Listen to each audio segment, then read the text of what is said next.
Мына ошентип Муса пайгамбар улгайып чоң куракка жеткен учурда эки адамдын урушуп атканын көрүп, мына ошол бирөөсү Муса пайгамбардын коомунан болгондуктан ошого жардам бере коем деп, жардамдаша коем деп туруп, наркы душманын бир урганда, мына ошол Муса пайгамбардын колуна тийгенден кийин, мына ошонун айынан өлүм табат. Ошентип Муса пайгамбар өзү байкабаган абалда бир өз коомунан болгон бир жаман адамга жардам берем деп отуруп, байкабаган абалда киши өлтүрүп коет. Мына ошол жерден заматан Аллах Таала мен зулумдук кылдым, мен байкабай кылып койдум, мени кечир дейт. Аллах Таала тобосун албетте кабыл кылат. Мына ошентип башка бир адам келет Муса пайгамбарга, элдин баардыгы сенин өлтүргөндүгүңдү билди дейт. Бул коом сени келип азыр бул жерде таап өлтүрүп коюшат, андыктан качкын дейт. Муса пайгамбар калтырап таң атырып, эптеп мына ошол өз шаарынан качып, мына ошентип Мадиян деген өрөнгө барып, ал жерде мына ошол Якуб алейхиссаламдын үйүндө өмүр кечирет. Мына ошол бүгүн мен сиздер менен маселе кылып, сиздерге бүгүн өзгөчө талим тарбия ала турган, биз өрнөк ала турган бир окуяга токтолгум келгени бул албетте Муса пайгамбардын мына ошол Мадиян өрөөнүндө, Мадиян суусунун жээгинде Шуайб алейхиссаламдын кыздары менен болгон окуясына токтолгум келип атат. Анткени мына монтип бүгүнкүдөй болгон, биздикиндей болгон заманбап дейбиз, современный дейбизби?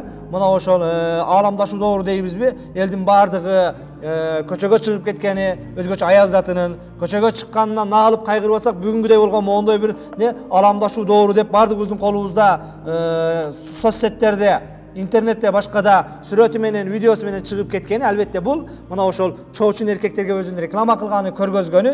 Бүгүн мына ошол Шуайб алейхиссаламдын кыздарынан биз асылзат апаларга, биздин эже карындаштарга бир өрнөк боло турган окуяга көңүлүңүздөрдү бургум келип турат. Мына ошентип Муса пайгамбар качып Мадиян жерине келген учурда, "Валамма варада Мадиян, важада алейхи уммата минан наси ясқуна." Мадиян суусунун жээгине келген учурда, качып өз жеринен качып келген учурда, ошол жерде адамдардын малдарын, койлорун суугарып аткандыгына Муса пайгамбар күбө болду дейт.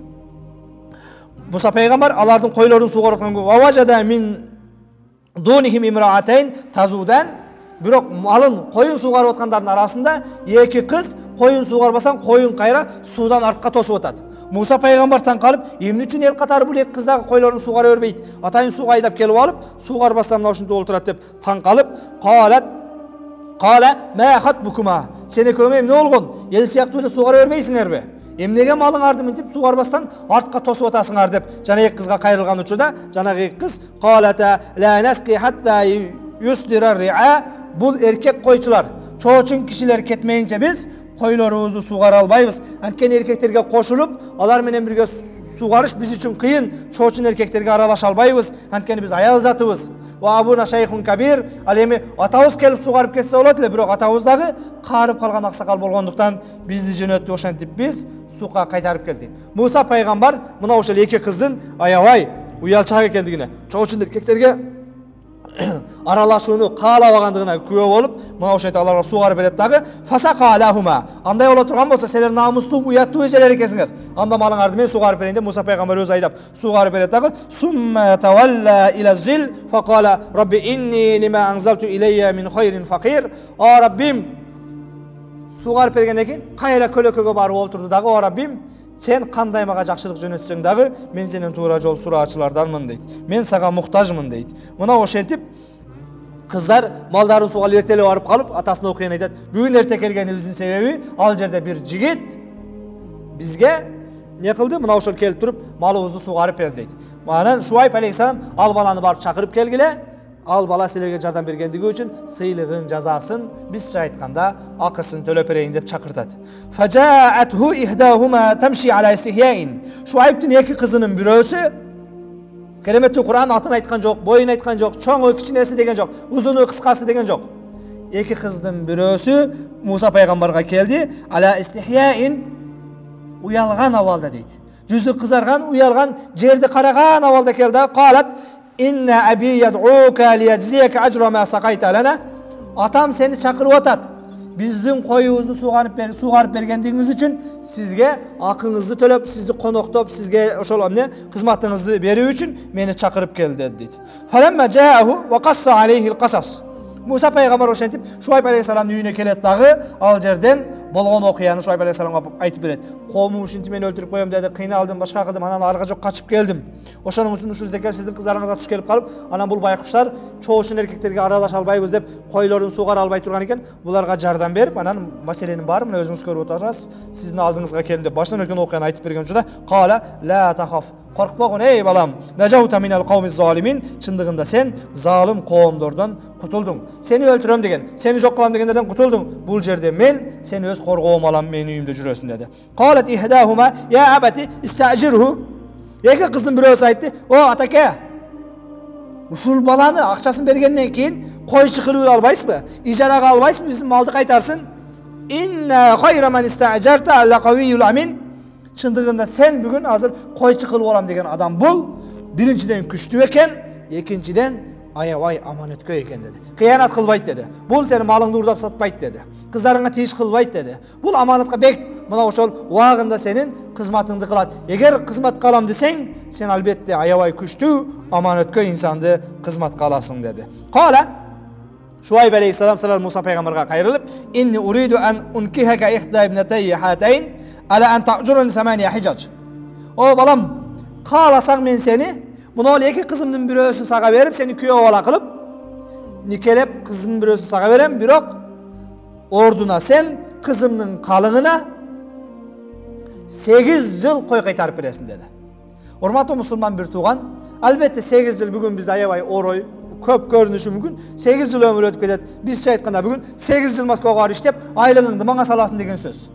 Эсиңиздерде болсо өткөндө бир канча ай мурда мына ошол калыңга бир кыз iPhone 13 Pro Max сурай коюп, канча интернетте хит болду. Калыңына, махырына телефон сурап калыптыр, башка кылыптыр деп. Албетте бул мына ошол кыз баланын өзүн турмушка багыштап атканда кандай баалуу нерсени кааласа, ошону сураганга албетте сөзсүз бул эмнеси бар? Акысы бар. Ошол сыяктуу Шуайб алейхиссалам дагы мына ошол кыздарына кааласаң балам, кызымдын бирөөсүн беремин, бирок акысына 8 жыл кой кайтарып бересин. Файнатмам таашран фамин индик. Эгер 10 кылып дагы 2 жыл кошуп берсең, бул сенин жоомарттыгың. Негизи 8 жыл берсең разымын, бирок 10 жыл кылам деген болсаң, бул сенин марттыгың. 10 жыл кайтарсаң болот. Ва ма уриду ан ашук алейк, бирок сага мен зыян кылбаймын. Сага машаккат, проблема, көйгөй туудурбаймын. Сен эртең 10 жыл кой кайтарып туруп, кидала кылбаймын. Алдап кызымды бербей койбоймун. Иншалла мени сен сатажидуни иншалла минас салихин. Кудайым буйрса сен мени жакшы адам экенимди көрөсүн.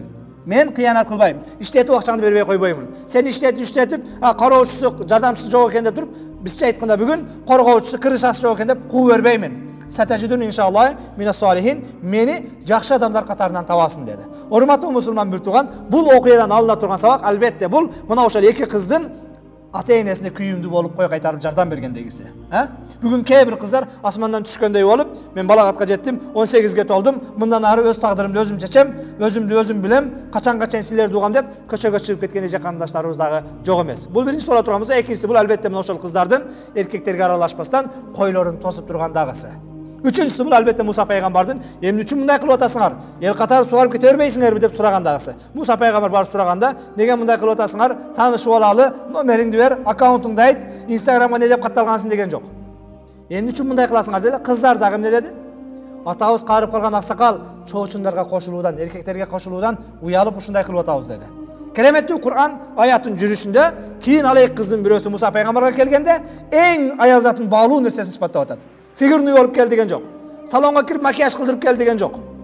Фотокөйнөк менен кел деген жок. Шым кийип кел же башка кыл деген жок. Фажаат ихдахум ала истихяин, эки кыздын бирөөсү уялган абалда экен дейт. Урматтуу мусулман бир тууган, кереметтүү Кур'ан баалаган аял затына баалуу нерсе бул уяттуулук. Жана ошол эле учурда мына ошондой уяттуу кызга махыр калың сураганда дагы 8 жыл коюнуп кайтарып бересиң деди. Бүгүн мына ошол эмне тилекке каршы кыздарыбыздын кадыр баркынын кеткендегиси мына ошол уятынын жоктугунда, көчөгө башка чыгып кеткендегисинде. Интернетте башкада түрү менен бардыгы блогер башка болуп кетти. мына ошондуктан дагы эркек бар жерден абайлашыбыз керек, уятташ керек. Аял заты бул мына ошол эмне уяты менен, намысы менен багылуу экен. Уяты, намысы болгондугу үчүн мына ошол 8 жыл, 10 жыл болсо дагы кой кайтарып берүүгө ыраазы болуп, Муса пайгамбардын Шуайб алейхиссаламга күйөө бала болгон окуясы. Ошондуктан да урматтуу мусулман бир туугандар, келиңиздер, фадаккир фаинна зикратан фаул муъминин, эскерткин эскертүү имандууларга пайда берет дейт. Кереметтүү Кур'андагы Муса пайгамбардын Шуайб алейхиссалам менен болгон окуясын баяндоо менен бирге мына ошонун үлгү өрнөк алып, биздин эже карындаштар дагы эркек бар жерден, чоочундар бар жерден абайлап, бир аз этияттаса, чыныгы мусулман кызына жарашкан уяттуулугун сактаса деп мына ушуга чакырып кетем.